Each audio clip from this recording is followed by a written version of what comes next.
জাতীয় স্মৃতিসৌধ 1971 সালে স্বাধীনতা যুদ্ধে যারা মুক্তিযুদ্ধে অংশগ্রহণ করে শহীদ হয়েছেন অজস্র মুক্তিযোদ্ধা, বাঙালি অবাঙালি, সামরিক বেসামরিক, তাদের নিদর্শনা স্বরূপ একটি স্থাপন নির্মাণ করা হয়েছে। এটি হলো আমাদের সাভারের নবীনগরে জাতীয় স্মৃতিসৌধ। এটি ঢাকা জেলা থেকে 35 কিলোমিটার উত্তর দক্ষিণে সেই স্মৃতিসৌধ নির্মিত হয়েছে। তো বন্ধুরা, আমরা ঢাকা শহরে যারা আশেপাশে আছি, কোলাহল থেকে মুক্ত হয়ে এই স্মৃতিসৌধে ঘুরে আসার জন্য একটা সুন্দর একটা প্লেস। তো বন্ধুরা, আমরা এসেছিলাম পয়লা বৈশাখে ছুটির দিনে সপরিবারে। তো বন্ধুরা, A to Z আমি এই ভিডিওতে আপনাদের হাতে তুলে ধরবো। এখন আমরা সাভার EPZ থেকে সপরিবারে এই স্মৃতিসৌধের উদ্দেশ্যে আমরা যাইতেছি।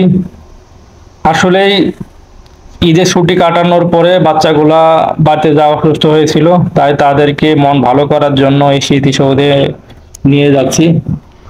আসলেই বাচ্চাদেরকে একটু বিনোদনও মাঝে মাঝে দেওয়া দরকার, তাহলে বাচ্চার মেধা বিকাশ এবং মন মানসিকতা ভালো থাকে। তো বন্ধুরা, এখন আমরা আছি স্মৃতিসৌধের একদম মেইন গেটে। দেখতে পাচ্ছেন অনেক লোক এখানে ভিড় করতেছে। এখন আমরা এই ভিড়ের মাঝে স্মৃতিসৌধে প্রবেশ করব এবং ভিতরে গিয়ে সবকিছু আপনাদের সাথে শেয়ার করব। আসসালামু আলাইকুম।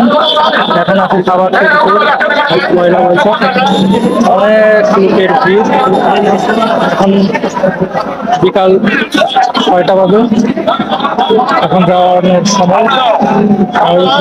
এখান থেকে বিদায় করে দিতেছে সিকিউরিটি গার্ড, দেখতে পাচ্ছেন। তো এটা হলো আমাদের স্মৃতিসৌধ।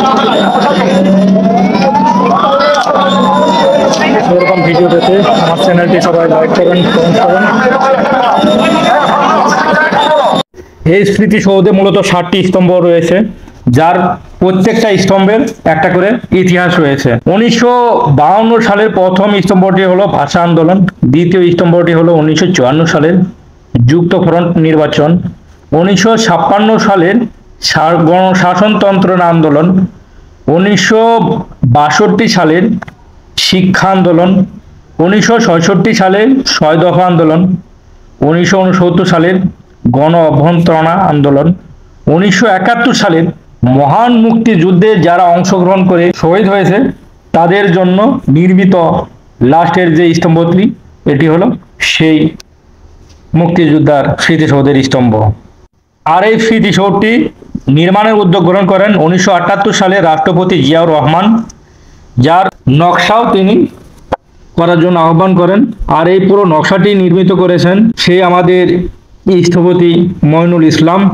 আর পুরো এলাকাটি নির্মিত হয়েছে 34 হেক্টর জমি জুড়ে। এর চারপাশে রয়েছে 10 হেক্টর জায়গা জুড়ে সবুজ ঘাসের বেষ্টনী, যা দর্শকের মন জুড়িয়ে ফেলে।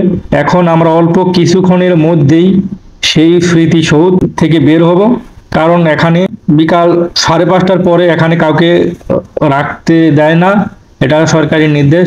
তো আমাদের এখান থেকে চলে যেতে হচ্ছে। দেখতে পাচ্ছেন অগণিত লোক। তাই আপনাদের আমি সাজেস্ট করবো, এখানে যদি ঘুরতে আসেন ছুটির দিনে না আসাটাই বেটার, কারণ এখানে অনেক লোকজন আসে।